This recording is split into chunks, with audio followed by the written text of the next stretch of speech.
আমরা প্রতিদিন রান্নার কাজে এই সর্ষের তেলটা ব্যবহার করি। এটা হচ্ছে 100% খাঁটি সর্ষের তেল। খাঁটি ঝাঁঝালো সর্ষের তেল ছাড়া বাঙালির হেঁসেল ঘর ভাবাই যায় না। কিন্তু জানেন, এই সর্ষের তেলেরও কিন্তু নিজস্ব একটা গল্প আছে। আচ্ছা, কখনো ভেবে দেখেছেন কি এই সর্ষের তেল আপনার রান্নাঘর অবধি আসতে ঠিক কতটা রাস্তা অতিক্রম করে এবং তাতে একজন চাষির কতটা পরিশ্রম লাগে? সর্ষে চাষ থেকে শুরু করে সর্ষের তেল শুরু থেকে শেষ অবধি সবটাই আজ আপনারা দেখবেন। বাংলার চাষ এবং চাষির জীবন সম্পর্কে একটু ধারণা পেতে এই ভিডিওটি শেষ অবধি দেখুন। আশা করি ভালোই লাগবে।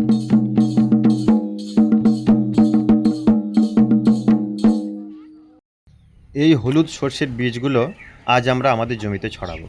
বীজ ছড়ানোর সময়েই আমরা মাত্র একবার 10-26 আর ইউরিয়াও ছড়িয়ে দেবো। এই রাসায়নিক সার মাটির উর্বর শক্তি বাড়াবে, যা ভালো গাছের জন্য খুব জরুরি। তবে জৈব সারের কোনো তুলনা হয় না।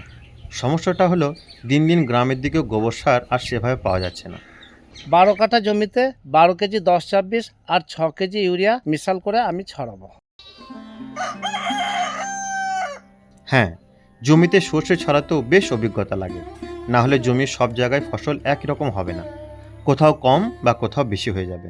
তাই আব্বা এক্ষেত্রে একজন কাছের এবং অভিজ্ঞ বন্ধুর সাহায্য নিচ্ছেন, যদিও সার ছড়ানোর দায়িত্বটা আব্বা নিজেই নিল। জানিয়ে রাখি, আমাদের এই জমির পরিমাপ হচ্ছে 12 কাঠা।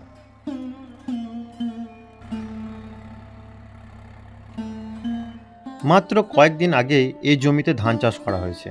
ধান গাছের শেষ অংশ বা চাষের ভাষায় বলা ভালো, লাড়াগুলো এখনো অবধি রয়ে গেছে।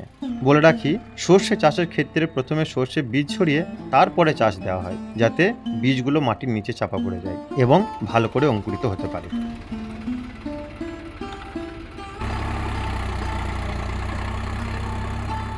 বীজ ছড়ানো হয়ে গেছে, এখন ট্রাক্টরে করে মাটি চষে দেওয়া হচ্ছে।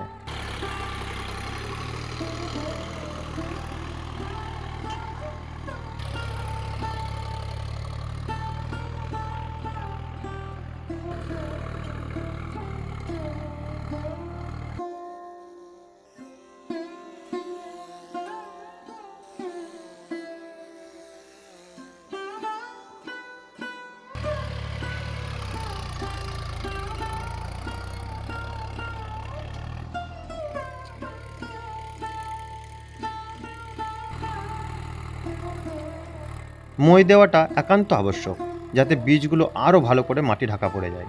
যদি সেটা না করা হয়, তাহলে পাখিরা দলে দলে এসে সমস্ত বীজ খেয়ে চলে যাবে। হ্যাঁ, এটা সত্যি।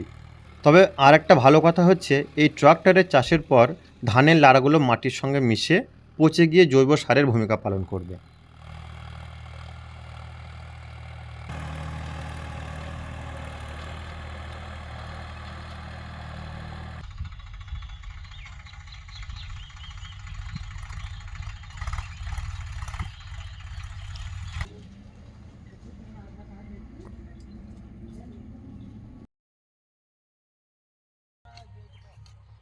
চাষির ভাষায় এই কাজটাকে বলা হয় ভিলে বা পাখি করা, মানে জল সেচের ব্যবস্থা করা।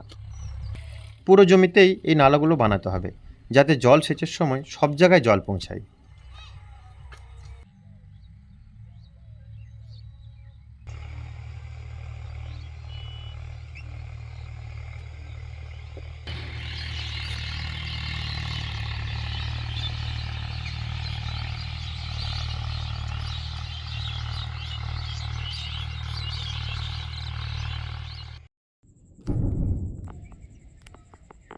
এদিকে আবহাওয়া হঠাৎ বেঁকে বসলো, গর্জন করে বৃষ্টি বর্ষণ করতে লাগলো আকাশ থেকে।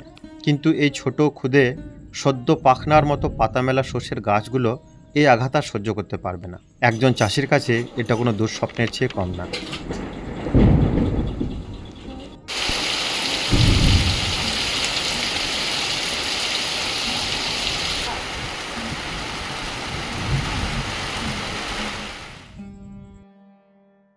তবে চাষিরা হার মানতেই চায় না, তাই আবারও চলে এসেছে নতুন করে শুরু করতে। আমরা এখানে খুব সুন্দর করে সর্ষে লাগিয়েছিলাম, কিন্তু এত সুন্দর সর্ষেও বেরিয়েছে, খুব সুন্দর সর্ষে বেরিয়েছে, কিন্তু সেই সর্ষেটা বেরিয়ে যাবে ওর সাথে সাথে ঘাসও বেরিয়েছে, শুধু এই বৃষ্টি হওয়ার জন্য। এবার এটা শুধু যে আমার ক্ষতি হয়েছে তা না, এখানে সব বাড়িই ক্ষতি হয়েছে। যারাই সর্ষে বুনেছিল, সর্ষেটাকে ফের আমাদেরকে এবার বুনতে হচ্ছে। আবারও ছড়ানো হচ্ছে সর্ষের বীজ, কিন্তু এবারে আর সার দিতে হবে না, শুধু চাষটা আর একবার দিতেই হবে।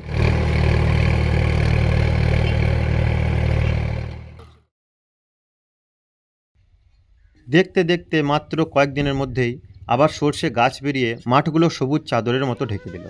কিন্তু শুধু সর্ষে গাছ না, সর্ষে গাছের ফাঁকে ফাঁকে বড় হচ্ছে আর এক বিপত্তি। এই ছোট্ট ছোট্ট গাছগুলোর নাম কাঁকবোতো শাক, যার নাম শুনলে অনেক বাঙালির মুখে জল আসবে। এই শাকের স্বাদ সত্যিই চরম, কিন্তু এই শাক সর্ষের জমি এবং চাষি দুজনের পক্ষেই মারাত্মক। আসলে এই শাক আলাদা করে চাষ করা হয় না, অন্তত এতদিন তো দেখিনি।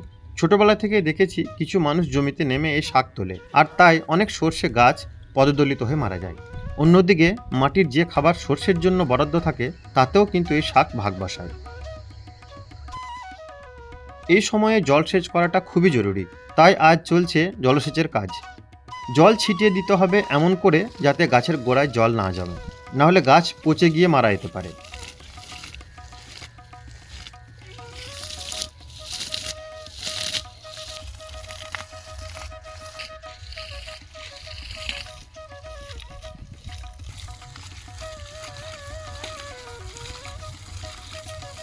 একটা কথা খুব প্রচলিত আছে যে দূর থেকে সর্ষে ফুল ঘনই লাগে। এবার দেখায় আপনাদেরকে কি ব্যাপারটা। দেখেন, এটা কাছে থেকে আর এটা হচ্ছে দূরে থেকে। কত ঘন মনে হচ্ছে? তো কাছে গেলে এটাও কিন্তু ফাঁকা ফাঁকা। এই দেখেন, এই যে সর্ষে ফুলের কুড়ি আসতে শুরু করেছে এবং আর কয়েকদিন পরে দেখা দেবে শীতের সবচেয়ে সুন্দর দৃশ্য।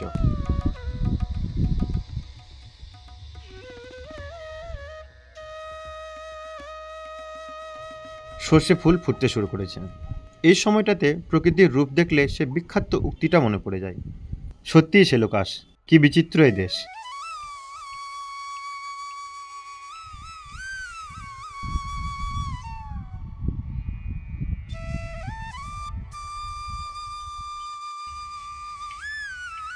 শীতের হাওয়া গায়ে লাগিয়ে সর্ষে গাছগুলো যেন আপন মনে দুলতে থাকে। এই রূপ সত্যিই তুলনাহীন।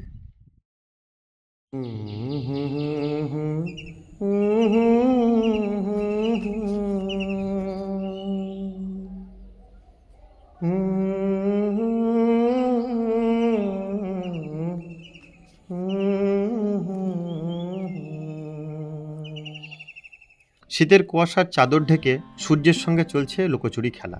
এই সর্ষে গাছগুলো যেন শৈশবকাল অতিক্রম করে যৌবনকালে পা রেখেছে আর নিজের রূপে ভরিয়ে রেখেছে প্রকৃতির সৌন্দর্য।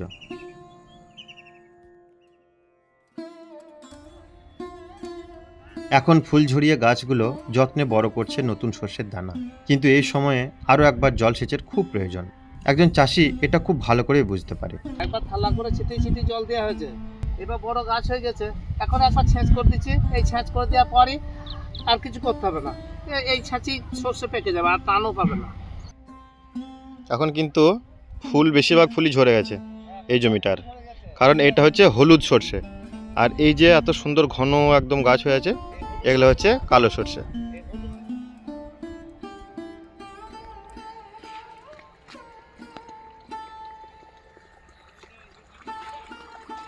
এই যে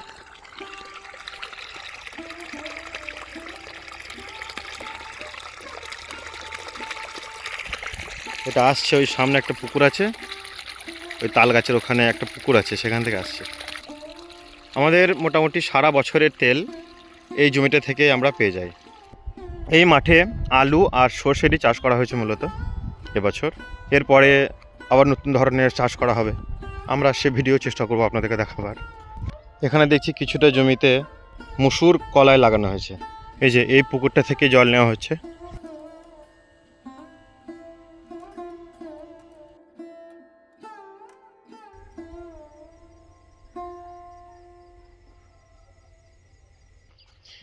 এবার আমাদের সর্ষে কাটার সময় হয়ে গেছে। দেখেন পুরো হলুদ হয়ে গেছে।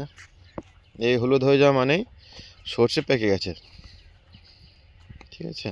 আর ওই সামনের দিকটাতে সামান্য অংশ সবুজ আছে, ওটা কয়েকদিনের মধ্যে পেকে যাবে, তারপরে সর্ষে কাটা শুরু হবে।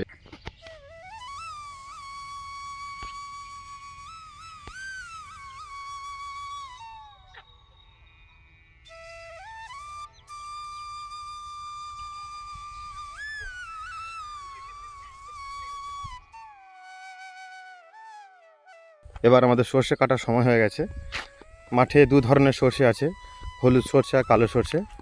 কালো সর্ষেগুলো আর কয়েকদিন পর কাটা হবে, এগুলো পাকতে সময় লাগে আর একটু বেশি। কিন্তু হলুদ সর্ষে যেগুলো আছে সেগুলো কিন্তু পেকে গেছে। তো আমাদের জমিতে লাগানো আছে হলুদ সর্ষে, আমরা এখন আমাদের জমি চললাম। সর্ষে বীজ বোনা থেকে শুরু করে সর্ষে কাটা অবধি সময় লাগে প্রায় 3 থেকে 3.5 মাস, যদিও হলুদ সর্ষেগুলো তুলনামূলক কয়েকদিন আগে পেকে যায়।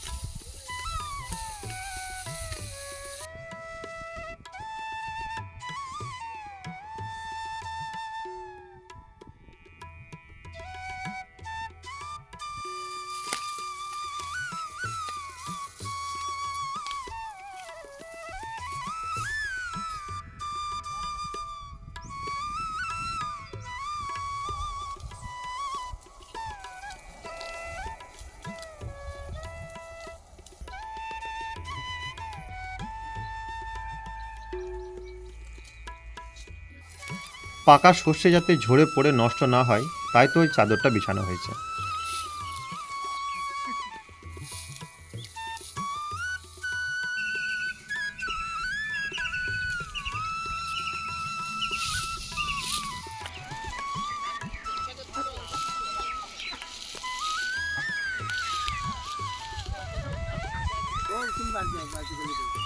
ওখানে আছে বাড়িতে ঢুকবে তো নামানোর জায়গা দেখে দেবে।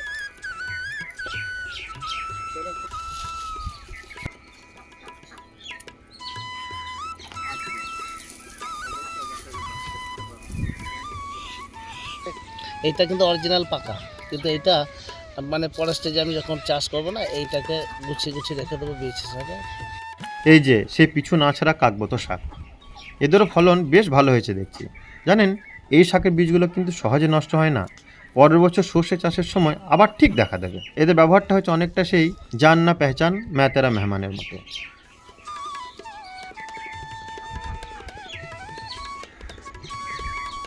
আরেকটা কথা বলি, সর্ষে কাটার পর খালি পায়ে জমিতে চলাটা কিন্তু খুব বিপজ্জনক।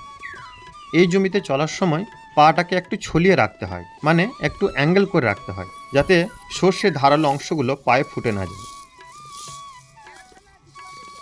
হাফ বেলায় 4 জন লোক 12 কাঠা জমির সর্ষে কেটে বাড়ি অবধি পৌঁছে দিল, কিন্তু ঝরাবার দায়িত্ব তাদের উপর ছিল না। সর্ষেটা খুব ভালো করে ঝরাতে হলে কয়েকদিন রোদে রাখা খুব প্রয়োজন, যাতে বাকি কাঁচা শস্যগুলো শুকিয়ে যায়।